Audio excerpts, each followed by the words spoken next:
네, 예배 하나님의 아름다움 강의를 맡게 된 최영민 목사입니다. 먼저 함께 기도하겠습니다. 하나님 아버지 감사합니다. 오늘도 이렇게 예배에 대해서 나누고 또 고민하게 하는 시간을 우리에게 주시니 참으로 감사합니다.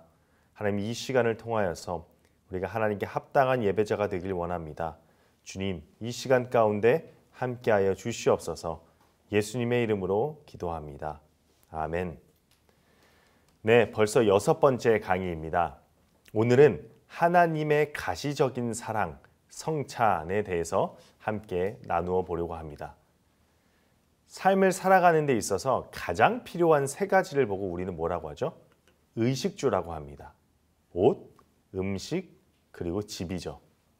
그런데 여기서 이 음식, 즉 먹는 것과 마시는 것은요, 이 생명을 부지하기 위해서 필요한 행위인데 더 나아가 사실은 이 먹는 행위는 인간 사회에서 가장 공통적으로 일어나는 행위이기도 합니다. 우리 인간은요, 함께 먹고 마시는 것을 즐깁니다. 그래서 잔치나 파티, 그리고 중요한 행사에 꼭 빠지지 않고 등장하는 게 바로 뭘까요? 네, 바로 식사 시간입니다. 우리는 식사를 통해서 정을 나눕니다. 관계를 맺습니다. 그리고 그 식사를 통해서 우리는 어떻게 됩니까? 서로 관계가 가까워집니다. 이 영어 단어 중에 companion, company라는 단어가 있습니다. 이는 친구, 벗이라는 뜻을 가지고 있는데요. 이 단어는 둘 다 빵을 나누는 사람들을 의미하는 라틴어 뿌리어 2개로 이루어져 있습니다. 즉, 빵을 나누며 음식을 나누며 함께 먹을 때 가까워지고 친구가 된다는 것이겠죠. 요즘 이 세대에서는 먹방도 유행입니다. 그러니까 먹는 방송. 그러니까 유튜브에 누군가가 맛있는 음식을 이렇게 맛있게 먹는 모습을 보면서 그것을 보는 시청자들이 대리만족을 느끼고 즐거워하기도 합니다. 심지어 혼자 밥을 먹는 사람들도 이 먹방을 틀어놓고 함께 식사하는 분위기를 연출하기도 합니다. 그러니까 먹고 마실 때 함께 하고자 하는 이 갈망은 보편적인 인간의 특성일 것입니다. 아까 잠깐 잔치, 그러니까 중요한 행사에 빠지지 않는 게 식사 시간이라는 말을 했죠. 이 먹고 마시는 일은, 즉 함께 식사를 하는 행위는요, 중요한 일들을 알리는 방법으로도 사용됩니다. 즉 결혼식이나 아기가 탄생하고 돌잔치를 할 때, 우리가 교회에서 세례를 받거나 직분에 대한 안수를 받을 때, 기념일에, 생일에 우리는 많은 만찬들을 즐깁니다. 이 밖에도 많은 모임들이 음식과 더불어서 이루어지죠. 그러니까 모든 문화 안에서의 공통적으로 먹고 마시는 것은 굉장히 중요합니다. 그래서 이 로렌스 스투키라는 학자의 말을 빌려서 우리를 지으시고 우리가 어떻게 하나 될 수 있을지를 너무나도 잘 아시는 하나님께서 우리를 위해 거룩한 식사를 제정하셨다는 것은 이상한 일이 아닌 거죠. 그래서 오늘은 주님께서 직접 제정하신 이 거룩한 식사, 성찬에 대해서 함께 살펴보려고 합니다. 특히 이 성찬은 이 시대에 굉장히 중요한 예배적 요소입니다. 성찬은 우리 그리스도인이, 개인이 하나님과 연합하게 하며 서로가 교회 안에서 연합하고 나아가 세상과 연합하도록 하기 때문입니다. 이 거룩한 식탁 공동체의 의미가 되살아날 때 우리는 예수 그리스도 안에서 하나이며 또 서로가 섬김의 그 사귐에 초청되었음을 재확인하고, 그러니까 우리가 서로의 그 공동체 안으로 초청되었음을 재확인하고 또 사회 속에서 우리가 하나의 공동체로서 선한 영향력을 가지고 살아가는 자들이 될 것입니다. 먼저 성찬에 대한 기본적인 이해를 살펴보려고 합니다. 이 신약 성경에는 성찬에 대한 여러 기록이 있습니다.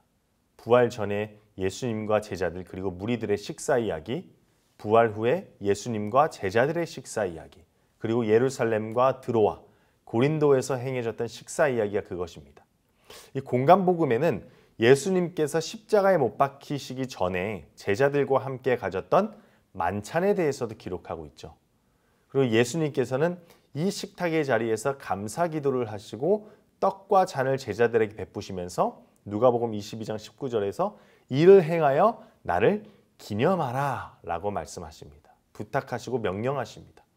또한 예수님께서는 마가복음 6장과 마태복음 14장에서의 그 오병이어 기적에서, 그리고 누가복음 24장의 엠마오 도상에서도 떡과 잔을 떼어 나누어 주십니다. 이어서 요한복음 6장 54, 55절에서는 예수님이 자신을 뭐라고 밝히십니까? 생명의 떡이심을 밝히십니다. 그래서 내 살을 먹고 내 피를 마시는 자는 영생을 가졌고 마지막 날에 내가 그를 다시 살리리니 내 살은 참된 양식이요 내 피는 참된 음료로다 라고 말씀하시죠. 그래서 우리가 떡을 떼고 잔을 마시는 이 성찬의 행위는 예수 그리스도를 통해 보여주신 하나님의 그 약속과 우리가 구원받았다는 그 구원의 확신을 강화시켜주는 신앙적 행위임이 분명하고 이것을 예수님께서 가르쳐 주신 것입니다. 그 다음에 사도행전 2장 42절 47절에는요. 우리가 1세기의 그 성찬에 대한 통찰을 우리에게 줍니다.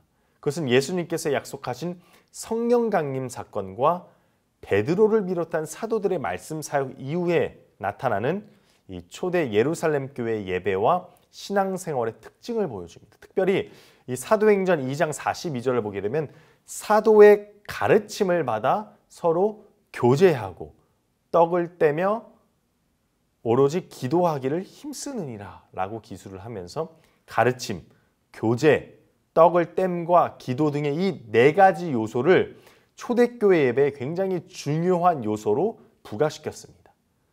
또한 사도행전 20장 7절에서 12절을 보게 되면 이 바울이 드로아를 떠나려고 준비할 때 또 하나의 성찬에 대해서 언급하는 것을 발견할 수 있습니다. 누가가 그 주간의 첫날에 떡을 떼려 하여 모였더니 라고 기록을 하면서 예배에 떡을 떼는 순서가 이미 정착되어 있음을 우리에게 알려주는 겁니다. 그러니까 이러한 점에서 볼 때 우리는 성찬이 1세기 초대교회 때부터 이미 하나의 예배 순서에 적용되고 있었다는 사실을 알 수 있는 겁니다. 이 사도 바울은요, 그리고 고린도전서 10장 16절에서 이 축복의 잔을 받고 떡을 떼는 성찬을 그리스도의 몸과 피에 참여함이라는 의미로 설명하고 있습니다. 그런데 여기서 이 참여하다라는 것은 영어로 communion, 헬라어로는 우리가 많이 익숙한 단어죠. 코이노니아로 예수님과 함께 교제하면서 성령 하나님의 교통과 은사로 서로가 교제하고 섬기는 일에 참여하는 것을 뜻합니다. 또한 바울은 고린도전서 11장 25절에서 예수님께서 이것을 행하여 마실 때마다 나를 기념하라 라고 하신 말씀을 통해서 그리스도를 기억하고 기념하며 계속해서 성찬을 행할 것을 강조하셨습니다. 그러니까 한편으로 바울은 이 고린도 교회가 주님의 그 만찬에 합당하지 않게 참여하는 데에 비해서, 그러니까 이 주님의 만찬을 그냥 정말 아무런 가벼운 마음으로 대충 참여하는 사람들에 대해서 엄하게 경고하면서 이 만찬에 참여할 때는 자기를 살피고 주의 몸을 분별하여서 성찬에 참여할 것을 요청하고 있습니다. 그러면서 바울은 성찬을 주님의 죽으심을 예수님이 다시 오실 때까지 계속해서 전하는 것으로 연결시킵니다. 그러니까 우리가 예수님과 그 연합함에서의 참여, 그러니까 이 성찬이라는 것은 내가 예수 그리스도와 하나 되는 것과 그리고 예수 그리스도와 하나 되기 위해서 이 성찬에 참여한 성도들 간의 교제로 이 성찬을 이해합니다. 그래서 이 성찬을 참여할 때는 스스로 자신의 삶과 인격을 성찰하고 분별하는 것과 증인으로서의 삶을 결단하는 것이 굉장히 중요하다는 사실을 강조합니다. 그리고 이제 우리 이 장로교는 되게 굉장히 중요한 이 장 깔뱅은 성찬이라는 것은 그리스도와 경건한 자들의 은밀한 연합의 신비라고 표현을 합니다. 그리스도의 임재 가운데 믿음으로 그리스도의 몸과 피에 참여하는 거룩한 신앙 행위라고 이야기를 합니다. 이어서 이 예전학자 로렌스 스투키는 성찬이라는 것은 예수 그리스도의 십자가와 죽음에 대해서 기념하는 그 기념일 뿐만이 아니라 이 참여를 통해서 하나님의 임재를 경험하는 은혜의 수단이며 성찬에서의 성령 하나님의 그 역사를 통해서 우리는 부활의 예수님을 현지적으로도 경험할 수 있다는 겁니다. 그리고 뭐 여기엔 나오지 않았지만 유명한 또 예배학자인 로버트 웨버는 성찬이라는 것을 우리의 신앙생활의 영적인 자양분을 공급하는 것이라고 이야기를 합니다. 왜냐하면 성찬을 참여함을 통해서 우리가 우리의 삶에 예수 그리스도가 어떤 분인지를 다시 한번 기억하고 기념할 수 있기 때문이라는 겁니다. 그러니까 이것은 하나님의 거대한 구원 드라마를 우리가 다시 한번 생각하는 계기가 바로 이 성찬을 통해서 이루어진다는 거죠. 그래서 이 성찬을 표현하는 데는 크게 이 세 가지 단어가 쓰입니다. 첫 번째는 주의 만찬, 두 번째는 커뮤니언, 세 번째는 유카리스트. 그러니까 이 세 가지, 그래서 이 세 가지의 의미를 내포한 용어들을 한번 살펴볼 텐데, 먼저는 이 주의 만찬. 주의 만찬은 예수님께서 십자가에 못 박히시기 전에 제자들에게 베푸신 그 최후의 만찬을 떠올리게 합니다. 근데 이 주의 만찬이라는 단어를 떠올 때 여기서의 초점은 뭐냐면 우리 이 전 예배 공동체, 그러니까 연동교회 공동체가 과거의 사건이 그 예수 그리스도의 고난과 죽음을 기억하고 기념하는 겁니다. 이것은 최후, 마지막이라는 특징으로 해서 성찬에 참여하는 교인들로 하여금 굉장히 어떻게 돼요? 예수 그리스도의 죽음과 고난을 생각하니까 슬프고 엄숙한 분위기에서 깊은 묵상과 진지한 성찬을 하도록 요구합니다. 그러니까 대부분 한국 교회에서의 성찬은 이런 주의 만찬 이런 분위기에서 진행이 돼요. 굉장히 엄숙하고 조용하죠. 그 가운데서 예수 그리스도가 왜 고난을 받았는지를 우리가 이렇게 생각을 하고 묵상을 합니다. 두 번째는 커뮤니언이라는 용어인데요. 이 용어를 살펴보면 교제, 소통, 나눔이라는 뜻과 함께 참여함, 참여를 의미하는 헬라어, 아까 얘기했죠. 코이노니아와 관련된 단어로 이 커뮤니언이 쓰이죠. 그러니까 이것은 뭐냐면 성찬이 굉장히 공동체적인 성격을 가지고 있다는 것을 보여줍니다.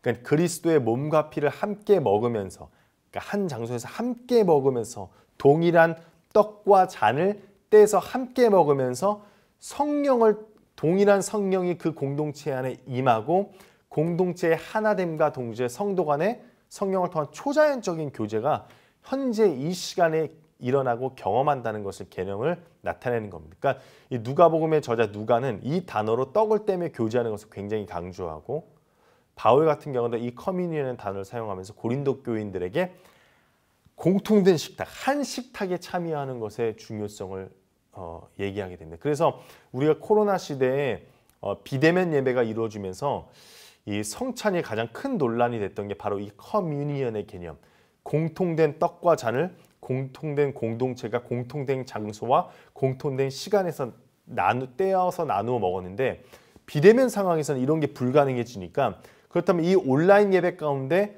성찬은 어떻게 이루어져야 되는가? 어떻게 이 커뮤니언의 개념의 성찬이 이루어져야 되는가로 이제 예배학자들이 많은 논의를 했었고 토론을 했었죠.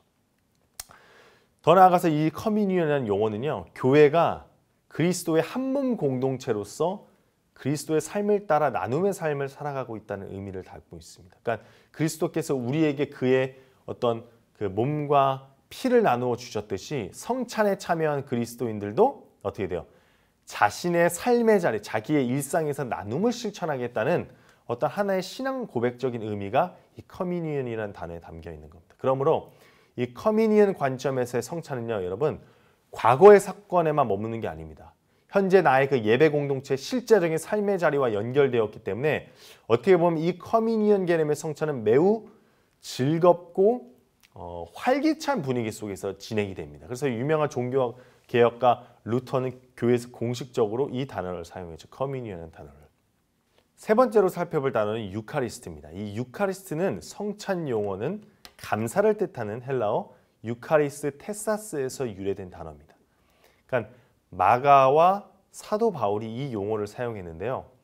그러니까 잘했다 할 때 그 잘이라는 뜻의 부사 유와 은혜라는 뜻의 여성 명사 카리스가 합쳐진 말로 하나님의 은혜로 잘된 것을 인정한다. 이런 뜻이에요. 잘된 것이다. 이런 것을 이렇게 의미하는데 이 유카리스트의 초점은 뭐냐면 인간을 위한 그리스도의 대속과 부활입니다. 그러니까 하늘 보좌에 계신 하나님의 아들이 이 세상에 오셔서 인간의 죄를 대속하기 위해 십자가에 죽으셨다가 잘 되신 거예요. 그러니까 부활하신 사건을 감사하면서 기뻐하는 성찬이 바로 이 유카리스트입니다.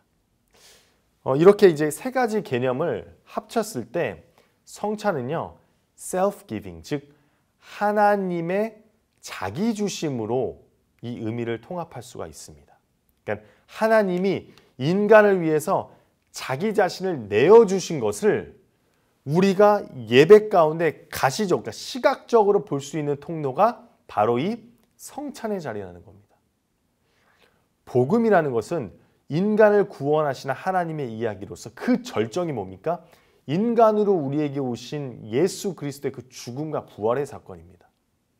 이처럼 오늘날에도 사람들은 말씀을 통하여서 그리스도 안에서 자기 자신을 우리에게 내어주신, 모든 것을 내어주신 그 하나님의 self-giving, 자기 주심에 대한 이야기, 즉 복음을 들을 수 있고, 그리고 우리는 이 성례전을 통하여서도 이 하나님의 자기 주심을 시각적으로 볼 수 있는 겁니다. 그러므로 성찬은 우리가 하나님의 그 자기 주심의 이야기를 우리에게 가시적으로 보여주고 선포하는 하나의 복음적 표징이자 상징이라는 거죠.